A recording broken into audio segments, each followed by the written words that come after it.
រុស្ស៊ីអាចអស់ប្រព័ន្ធមីស៊ីលបាញ់ទម្លាក់យន្តហោះA-16 អ៊ុយក្រែនអាចហោះវាយប្រហារបាញ់មីស៊ីលលើក្រុងមូស្គូរយៈពេលនៃសង្គ្រាមជាង4ឆ្នាំ4ខែមកនេះរុស្ស៊ីប្រើប្រាស់អាវុធទំនើបទៅគ្រប់អាវុធទាំងអស់លើកលែងតែមីស៊ីលផ្លោង ICBM និងក្បាលគ្រាប់នុយក្លេអ៊ែរប៉ុន្តែអ្វីដែលអ្នកសង្កេតការកត់ត្រាគឺប្រព័ន្ធខែលការពារដែនអាកាសរបស់រុស្ស៊ីអាចនឹងអស់ឆាប់នេះហើយតាមរបាយការណ៍របស់ក្រសួងការពារជាតិអ៊ុយក្រែនរុស្ស៊ីបាត់បង់ប្រព័ន្ធខែលការពារដែនអាកាសគឺ S200 S300 S400 និងប្រព័ន្ធមីស៊ីល Patriot ប្រមាណជាង1430គ្រឿងចារកម្មរបស់អ៊ុយក្រែននិងពួកបច្ចេកប្រទេសប្រមាលមើលឃើញថាការបាត់បង់ប្រព័ន្ធការពារដែនអាកាសរុស្ស៊ីដ៏ច្រើនសន្ធឹកសន្ធាប់បែបនេះនាំឲ្យមហាអំណាចនេះចុះខ្សោយយ៉ាងខ្លាំងក្នុងការការពារដែនអាកាសរបស់ខ្លួនបើទោះជាព្យាយាមផលិតឲ្យទាន់ស្ថានភាពសង្គ្រាមក៏ដោយក៏វាមានភាពលំបាកបំផុតព្រោះសម្ភារៈនាំចូលនិងទីតាំងផលិតតែងតែរងការវាយប្រហារដោយដ្រូនអ៊ុយក្រែនអ្នកសង្កេតការប្រមាលមើលឃើញថាអ៊ុយក្រែនអាចនឹងប្រថុយបញ្ចេញយន្តហោះ A-16 និងយន្តហោះ Mirage 2000ដែលវាអាចហោះហើរវាយប្រហារលើទីក្រុងមូស្គូតើស្ថានភាពនេះអាចឈានដល់ទៅដោយការយល់ឃើញរបស់អ្នកសង្កេតការដែរឬទេដើម្បីជ្រាបសូមអស់លោកស្រីអ្នកនាងកញ្ញាមកតាមដានស្ដាប់នៃការបកស្រាយរបស់លោកនួនបរិនដែលមានដូចតទៅនេះយោងតាមរបាយការណ៍របស់ក្រសួងការពារជាតិអ៊ុយក្រែនឲ្យដឹងថាគិតត្រឹមថ្ងៃទី20មិថុនាឆ្នាំ2026ដែលសង្គ្រាមផ្ទុះឡើងនៅថ្ងៃទី24កុម្ភៈឆ្នាំ2022រុស្ស៊ីបាត់បង់ប្រព័ន្ធខែលការពារដែនអាកាសរបស់ខ្លួនមានទាំងមីស៊ីលបាញ់ទម្លាក់យន្តហោះចម្បាំងមីស៊ីលបាញ់ទម្លាក់មីស៊ីលគឺរុស្ស៊ីបាត់បង់ដល់ទៅ1433គ្រឿងតួលេខនេះទោះបីជាមិនមានការផ្ទៀងផ្ទាត់ជាមួយនឹងក្រសួងការពារជាតិរុស្ស៊ីប៉ុន្តែពួកបច្ចឹមប្រទេសយល់សរុបថារុស្ស៊ីអាចបាត់បង់ប្រព័ន្ធខែលការពារប្រភេទ S300 S400 អាចបាត់បង់រហូតដល់ទៅ1000គ្រឿ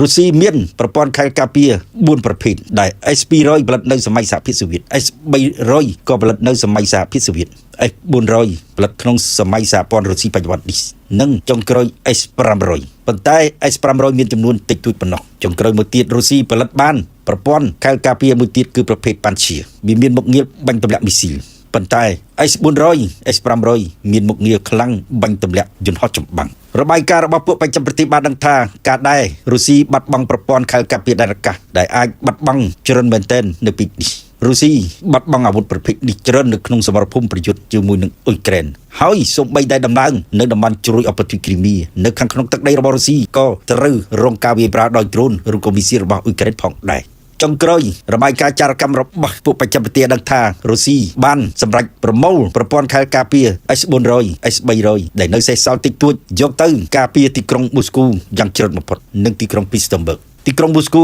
គឺមានកម្លាំងដែលលោក Vladimir Putin ដឹកនាំកិច្ចប្រជុំគណៈរដ្ឋមន្ត្រីរបស់គាត់ក៏នៅទីនោះទីក្រុងពីស្ទមបឺកគឺជាជំរកភូមិគ្រឹះរបស់លោក Putin ប៉ុន្តែលោក Putin រយៈពេល2ឆ្នាំចុងក្រោយនេះគាត់កម្រធ្វើដំណើរទៅវាមានកម្លាំងណាស់គាត់សុខចិត្តកោះប្រជុំមេតររបស់គាត់គណៈរដ្ឋមន្ត្រីរបស់គាត់នៅភូមិគ្រឹះរបស់គាត់នៅពីស្ទមបឺកឬក៏នៅតំបន់ Krasnodar ប៉ុន្តែតំបន់ Krasnodar ភាគខាងត្បូងនៃប្រទេសរុស្ស៊ីដែលជាប់នឹងជ្រួយអបទ្វីគ្រីមៀគឺតំបន់នេះរងការវាយប្រហារយ៉ាងខ្លាំងដោយដ្រូននិងមីស៊ីលរបស់អ៊ុយក្រែនលោក Vladimir Putin ក៏ប្រជុំគណៈរដ្ឋមន្ត្រីនិងឧត្តមសេនីយ៍របស់គាត់ច្រើនតែស្ថិតនៅក្នុងរូងក្រុមដីទោះបីគាត់ដំឡើងប្រព័ន្ធខែលការពារដែនអាកាសការពារភូមិគ្រឹះរបស់គាត់យ៉ាងច្រើនក៏ដោយនោះបារម្ភពីការដែលអាចហោះហើរយន្តហោះចម្បាំងរបស់អ៊ុយក្រែនឬក៏មីស៊ីលរបស់អ៊ុយក្រែន Flamingo វាយចំភូមិគ្រឹះរបស់គាត់ទើបគាត់ភាគច្រើនត្រូវគេដឹងថាគាត់ប្រជុំគណៈរដ្ឋមន្ត្រីគាត់នៅក្នុងរូងក្រុមដីផងដែរឥឡូវនេះអ្នកសង្កេតការណ៍ក៏ដូចជាបណ្ដាញផ្សាយព័ត៌មាន CBS News ចុះផ្សាយថាប្រព័ន្ធខែលការពារដែនអាកាសរបស់រុស្ស៊ីកំពុងតែអស់ហើយនៅពីនេះព្រោះផលិតមិនទាន់នោះទេដោយសារតែសម្ភារៈដែលត្រូវដំឡើងផលិតប្រព័ន្ធខែលការពារ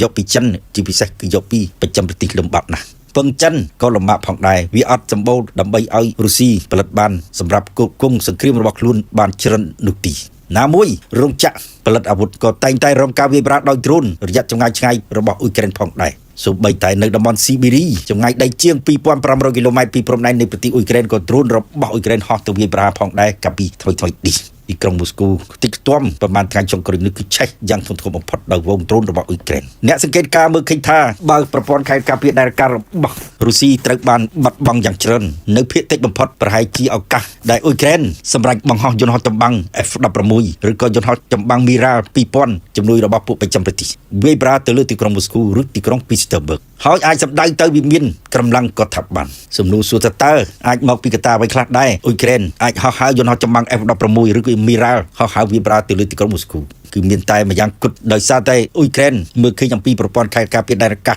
ដើម្បីបាញ់ទម្លាក់យន្តហោះរបស់រុស្ស៊ីខូចខាតយ៉ាងសម្បើមអ៊ុយក្រែនអាចប្រថុយបញ្ជូន F-16 វាយប្រហារទៅលើទីក្រុងមូស្គូទោះបីទីក្រុងមូស្គូដំឡើងប្រព័ន្ធខែលការពារដែនអាកាសច្រើនជាងនៅសមរភូមិក៏ដោយក៏អាចប្រថុយផងដែរគេថាបើអ៊ុយក្រែនមិនប្រថុយគឺមិនដឹងថាតើភាពខ្លាំងនៃប្រព័ន្ធខែលការពារដែនអាកាសរបស់រុស្ស៊ី S400 S500 S300 ខ្លាំងប៉ុណ្ណានោះទីព្រោះភាគច្រើនប្រព័ន្ធខែលការពារទាំង3គ្រឿងនេះច្រើនតែកំទេចដោយដ្រូនរបស់អ៊ុយក្រែននិងមីស៊ីល Flamingo របស់អ៊ុយក្រែនជាមួយនឹងមីស៊ី Storm Shadow មីស៊ីអាតាប់ជំនួយរបស់អាមេរិកហើយក៏វាយប្រហារដោយយន្តហោះចម្បាំងរបស់អ៊ុយក្រែនផងដែរអ៊ុយក្រែនមានយន្តហោះចម្បាំងជំនួយរបស់ពួកបច្ចឹមប្រទេសជាង100គ្រឿងមកដល់ពេលនេះប៉ុន្តែយន្តហោះទាំងនោះអ៊ុយក្រែនបាត់បង់ប្រមាណជាពី5គ្រឿងទៅ10គ្រឿងរួចទៅហើយអ្នកសង្កេតការណ៍មើលឃើញថា F-16 ឬក៏ Mira របស់បារាំងប្រហែលជាមិនស្ថិតនៅក្នុងទឹកដីរបស់អ៊ុយក្រែននោះទេអ៊ុយក្រែនមិនដាក់ពង្រាយយន្តហោះ F-16 នៅលើទឹកដីរបស់ខ្លួននោះទេព្រោះតែមីស៊ីលនិងដ្រូនរបស់រុស្ស៊ីអាចបើកការវាយប្រហារទៅលើយន្តហោះចម្បាំងទាំងនេះគេថាយន្តហោះ F-16 យន្តហោះ Mira 2000អ៊ុយក្រែនបានពឹងពាក់ប្រទេសជិតខាងមួយដាក់ពង្រាយយន្តហោះចម្បាំងនេះរួចទៅហើយប្រទេសជិតខាងក៏គេយល់ព្រមដាក់ពង្រាយ F-16 របស់អ៊ុយក្រែននៅលើទឹកដីរបស់ពួកគេព្រោះវាជាកាតព្វកិច្ចរបស់អង្គការយុទ្ធសាស្ត្រ NATO កន្លងមក F-16 ដែលវាហោះទៅកាន់ប្រទេសអ៊ុយក្រែនច្រើនតែហោះចេញពីប្រទេសប៉ូឡូញឬប្រទេសរ៉ូម៉ានីអ៊ុយក្រែនក៏មានតារាងយន្តហោះសម្រាប់ F-16 ចុះចតផងដែរតែចុងក្រោយនេះគេសង្ស័យថាអ៊ុយក្រែនបញ្ជូនយន្តហោះទាំងនោះដាក់ពង្រាយនៅប្រទេសជិតខាងរបស់ខ្លួនជាងនៅក្នុងប្រទេស F-16 និងយន្តហោះ Mira 2000របស់បារាំងក៏តែងតែហោះហើរវាយប្រហារទៅលើកម្លាំងស្ទាប់របស់រុស្ស៊ីនៅសមរភូមិជួរមុខផងដែរភាគច្រើនហោះហើរវាយប្រហារទៅលើតំបន់ Donetsk និងខេត្ត Lugansk ក្នុងតំបន់ Donbas ហើយក៏មានព័ត៌មានចុះផ្សាយថា F-16 និង Mira 2000ក៏ហោះទៅវាយប្រហារលើជ្រោយឧបទ្វីបគ្រីមៀផងដែរអ្នកសង្កេតការណ៍មើលឃើញថាបើអ៊ុយក្រែនប្រថុយបញ្ចេញយន្តហោះ F-16 វាយប្រហារទីក្រុងមូស្គូវារំជើបរំជួលខ្លាំងណាស់ចំពោះទីក្រុងមូស្គូប្រជាជនទីក្រុងមូស្គូរំជើបរំជួលតក់ស្លុតខ្លាំងមែនទែនហើយវាដល់សញ្ញាគ្រោះថ្នាក់បំផុតនៃសង្គ្រាមរបស់លោកវ្លាឌីមៀពូទីនឈ្លានពានប្រទេសអ៊ុយក្រែនប្រជាជនរុស្ស៊ីនឹងចោទសួរដោយខ្លួនឯងថាតើសង្គ្រាមដល់ណាទៀតនៅពេលដែលភ្លើងសង្គ្រាមធ្លាក់ដល់ទីក្រុងមូស្គូហើយនៅពេលនេះដូចយើងដឹងហើយថាប៉ុន្មានថ្ងៃមកនេះក្រុងមូស្គូរងគ្រោះខ្លាំងណាស់ភ្លើងឆេះពីពេញទីក្រុងមូស្គូដោយដ្រូនរបស់អ៊ុយក្រែនកាលពីយប់ថ្ងៃទី18មិថុនាអ៊ុយក្រែនបាញ់ដ្រូន200គ្រឿងចូលទៅទីក្រុងមូស្គូបង្កឲ្យឆេះទីតាំងស្តុកព្រីងចំប្រលានយន្តហោះវាយចំមជ្ឈមណ្ឌលផ្សារដ៏ធំរបស់ទីក្រុងមូស្គូទៀតផងវាយរហូតដល់ធ្លាយទៅដល់ទីក្រុងពីស្ទើបឺកទៀតផងអ៊ុយក្រែនប្រតិបត្តិការយន្តហោះគ្មានមនុស្សបើកហៅទៅដ្រូនទៅដល់ទីក្រុងមូស្គូក៏គេមើលឃើញថាអ៊ុយក្រែនក៏អាចរកមធ្យោបាយឬក៏ប្រថុយបញ្ជូន F-16 ចូលទៅទីក្រុងមូស្គូនៅថ្ងៃណាមួយបើអ៊ុយក្រែនមើលឃើញអំពីប្រព័ន្ធខែលការពារដែនអាកាសរបស់រុស្ស៊ីអត់មានសមត្ថភាពបាញ់ទម្លាក់យន្តហោះចម្បាំងរបស់អ៊ុយក្រែននោះនិយាយទៅបើអ៊ុយក្រែនបញ្ចេញយន្តហោះ F-16 ហោះទៅទីក្រុងមូស្គូសំណួរសួរថាតើរុស្ស៊ីនឹងបញ្ចេញយន្តហោះទម្លាក់គ្រាប់បែកយន្តហោះ Zu-57 របស់ខ្លួននឹងវាយប្រហាររដ្ឋធានីគីវដែរឬទេអ្នកសង្កេតការណ៍មើលឃើញថារុស្ស៊ីពិបាកណាស់ក្នុងការធ្វើសេចក្តីសម្រេចចិត្តដូចនេះព្រោះអ៊ុយក្រែននៅមានប្រព័ន្ធខែលការពារដើម្បីបាញ់ទម្លាក់យន្តហោះយ៉ាងងាយបំផុតគឺប្រព័ន្ធខែលការពារជំនួយរបស់ពួកបច្ចឹមប្រទេសរបស់សហរដ្ឋអាមេរិកគឺ Patriot អនុភាពខ្លាំងរបស់ Patriot គឺ S400 មិនអាចប្រៀបធៀបបាននោះទេវាបានបាញ់ទម្លាក់យន្តហោះចម្បាំងរបស់រុស្ស៊ីបានជាង436គ្រឿងរួចទៅហើយអធិមពិកចៈបាញ់ទម្លាក់353គ្រឿងមិនតែប៉ុណ្ណោះប្រព័ន្ធខែលការពារដែនអាកាស Patriot ជំនួយរបស់អាមេរិកនិងពួកបច្ចឹមប្រទេសដែលអ៊ុយក្រែនប្រើប្រាស់វាអាចបាញ់មិនត្រឹមតែយន្តហោះចម្បាំងរបស់រុស្ស៊ីហោះលើលំហអាកាសនៃរដ្ឋធានីគីវនោះទេបើទោះជានៅតាមព្រំដែនរបស់រុស្ស៊ីក៏វាអាចបាញ់ទម្លាក់យន្តហោះរបស់រុស្ស៊ីបានផងដែរដោយសារតែវាមានអានុភាពបែបនេះហើយដែលរុស្ស៊ីចុងក្រោយនេះមិនបានហោះហើរយន្តហោះចម្បាំងយន្តហោះទម្លាក់គ្រាប់បែកទូ22ទូ95ទូ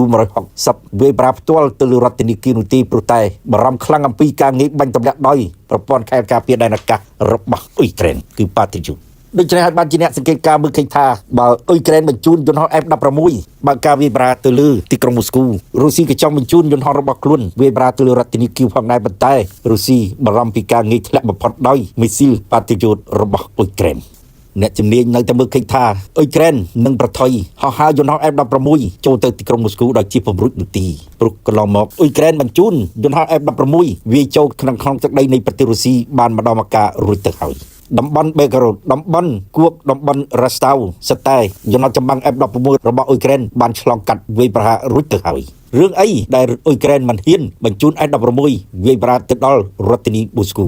បើអ៊ុយក្រែនជឿថាប្រព័ន្ធខែលការពាររបស់រុស្ស៊ីអស់សមត្ថភាពបាញ់ទម្លាក់យន្តហោះចម្បាំងរបស់ខ្លួននោះគឺអ៊ុយក្រែនអាចនឹងប្រថុយ សំណួរស៊ូតាបើអ៊ុយក្រែនប្រថុយវាយប្រារុស្ស៊ីដោយបញ្ចេញយន្តហោះចម្បាំង F16 ឬក៏ Mira 2000ឬក៏យន្តហោះរបស់ស៊ុយអែតដែលអ៊ុយក្រែនដាក់ពាក្យទិញរាប់ពាន់ដុល្លារសហរដ្ឋអាមេរិកនោះហើយស៊ុយអែតព្រមលក់ឲ្យនោះគឺយន្តហោះរបស់ស៊ុយអែត Gripen ក៏អ៊ុយក្រែនអាចប្រថុយឲ្យហោះហើរទៅដល់ទីក្រុងមូស្គូវាយប្រាទីក្រុងមូស្គូវាយប្រាទៅលើវិមានកម្លាំងក៏ថាបានប៉ុន្តែអ៊ុយក្រែនអាចប្រឈមមុខនឹងផលវិបាកប្រសិនបើរុស្ស៊ីដាច់ចិត្តទម្លាក់គ្រាប់បែកដោយប្រើប្រាស់អាវុធនុយក្លេអ៊ែរបាញ់ប្រាទៅលើរដ្ឋធានីគីវបារុស្ស៊ីវាយប្រាក្រុងគីវសងសឹកកម្រិតធ្ងន់ធ្ងរបំផុតដោយបាញ់មីស៊ីលបំពាក់ក្បាលគ្រាប់នុយក្លេអ៊ែរតាក់ទិកវាដល់ដំណាក់កាលបិទបញ្ចប់សង្គ្រាមរបស់រុស្ស៊ីឆ្លៀតពីអ៊ុយក្រែនតើរុស្ស៊ីទម្លាក់គ្រាប់បែកហើយបិទបញ្ចប់សង្គ្រាមឬក៏រុស្ស៊ីបន្តវាយប្រាអ៊ុយក្រែនបន្តទៀតអ្នកសង្កេតការណ៍មើលឃើញថារុស្ស៊ីបើគាត់ប្រថុយបាញ់គ្រាប់នុយក្លេអ៊ែរតាក់ទិកទៅលើរដ្ឋធានីគីវគឺគាត់ក៏សម្រេចបិទបញ្ចប់សង្គ្រាមផងដែរហើយបើថាឲ្យ Volodymyr Zelensky វរៈជនសង្គ្រាមសុំចុះចាញ់រុស្ស៊ីដូចជាទៅពំរួចនោះទី Volodymyr Zelensky មិនដែលពោលពាក្យថាគាត់ចង់ចាប់សង្គ្រាមដោយការចាញ់សង្គ្រាមមហាអំណាចរុស្ស៊ីនោះទីមកដល់ពេលនេះគេដឹងហើយថាតុល្យភាពនៃសង្គ្រាមរវាងរុស្ស៊ីនិងអ៊ុយក្រែនគឺសឹងតែប្រហាក់ប្រហែលគ្នារួចទៅហើយសង្គ្រាមដ្រូនមានសមត្ថភាពនិងតុល្យភាពប្រហាក់ប្រែគ្នាសង្គ្រាមមីស៊ីលក៏ប្រហាក់ប្រែគ្នាសង្គ្រាមរថក្រោះកំភ្លើងធំក៏ប្រហាក់ប្រែគ្នាតររបស់រុស្ស៊ីកំពុងតែចុកខ្សោយនៅសមរភូមិជុកបុកអ៊ុយក្រែនវាយកបានទីតាំងឈរជើងបានប្រមាណជា700ទៅ800គីឡូម៉ែត្រក្រឡាហើយមកដល់ពេលនេះនៅក្នុងតំបន់ដុនបាសតំបន់ភាគឦសាននិងភាគខាងត្បូងនៃប្រទេសអ៊ុយក្រែនមិនតែប៉ុណ្ណោះអ៊ុយក្រែនកំពុងតែដាក់ផែនការវាយកាត់ផ្តាច់ទីតាំងយុទ្ធសាស្ត្ររបស់រុស្ស៊ីនៅភាគខាងជើងក្នុងតំបន់ជ្រួយឧបទ្វីបគ្រីមៀទៀតផងបើរុស្ស៊ីគាត់ចិត្តដាច់គាត់បាញ់ក្បាលគ្រាប់នុយក្លេអ៊ែរតាក់ទិកទៅលើក្រុងគីវរុស្ស៊ីខ្លួនឯងក៏បង្ខំចិត្តបញ្ចប់សង្គ្រាមផងដែរមិនមែនបង្ខំឲ្យអ៊ុយក្រែនចាញ់សង្គ្រាមនោះទីការចរចាបញ្ចប់សង្គ្រាមអាចនឹងមានយ៉ាងលឿនបំផុតរុស្ស៊ីអាចទម្លាក់គ្រាប់បែកនុយក្លេអ៊ែរហើយ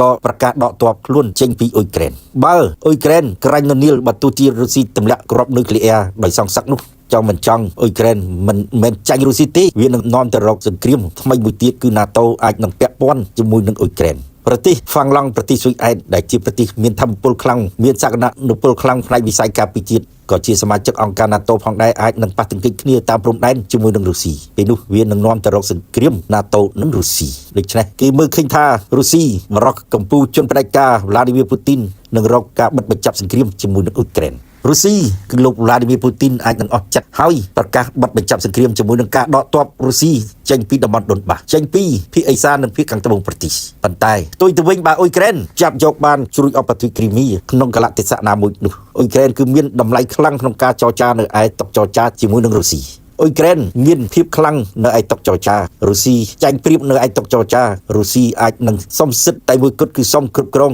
គ្រីមៀដូចដើមវិញហើយបិទបញ្ចប់សង្គ្រាមទំនួលសួរថាតើវរៈបរោះនៃសង្គ្រាម Volodymyr Zelensky ព្រមកាត់ជ្រៀកទឹកដីគ្រីមៀទៅឲ្យរុស្ស៊ីដែរឬទេបើគ្រីមៀវាធ្លាក់នៅក្នុងដៃរបស់អ៊ុយក្រែនវិញនោះគឺមិនដឹងទេមានដឹកនាំណាបើចំពោះ Volodymyr Zelensky ច្បាស់ណាស់គាត់មិនឲ្យគ្រីមៀទៅអ៊ុយក្រែនដាច់ខាតហើយនឹងធ្វើសង្គ្រាមជាមួយនឹងរុស្ស៊ីបន្តទៀតរហូតតតែមានបដិវត្តផ្ដួលរំលំប្រធានាធិបតីរុស្ស៊ី Vladimir Putin នៅទីក្រុងមូស្គូយើងដឹងហើយថាបើគ្រីមៀធ្លាក់នៅក្នុងដៃអ៊ុយក្រែនដល់ទីបញ្ចប់ទីក្រុងមូស្គូរងការវាយប្រហារដោយការបាញ់ពីយន្តហោះចម្បាំង F16 របស់អ៊ុយក្រែនគឺរុស្ស៊ីអត់បំផុតជាពិសេសគឺ Vladimir Putin នឹងត្រូវបណ្ដាសារបស់ប្រជាជនខ្លួនឯងបើប្រជាជនរុស្ស៊ីដាក់បណ្ដាសាលោក Vladimir Putin ពួកគេនឹងងើបឡើងបះបោរកងទ័ពនៅសមរភូមិជឿបុកមិនកាន់អាវុធប្រយុទ្ធពួកគេត្រឡប់ចូលទៅប្រទេសរុស្ស៊ីវិញហើយផ្ទុះការបះបោរផ្នែកយោធាវាខ្លាយទៅជារដ្ឋប្រហារទម្លាក់ជនផ្ដាច់ការ Vladimir Putin គឺលោក Vladimir Putin នឹងបាត់ខ្លួនមុនរដ្ឋប្រហារផ្ទុះនៅវិមានកម្លាំងក៏ថាបានសូមអរគុណច្រើនលោកនុនបរិនដែលបានធ្វើការពន្យល់បកស្រាយយ៉ាងក្បោះក្បាយហើយក៏សូមអរគុណដល់លោកស្រីនាងកញ្ញាទាំងអស់ដែលបានតាមដានស្ដាប់នៅសេចក្តីរាយការណ៍បទវិភាគបទសម្ភាសន៍បទអត្ថាធិប្បាយនៃព័ត៌មានអន្តរជាតិរបស់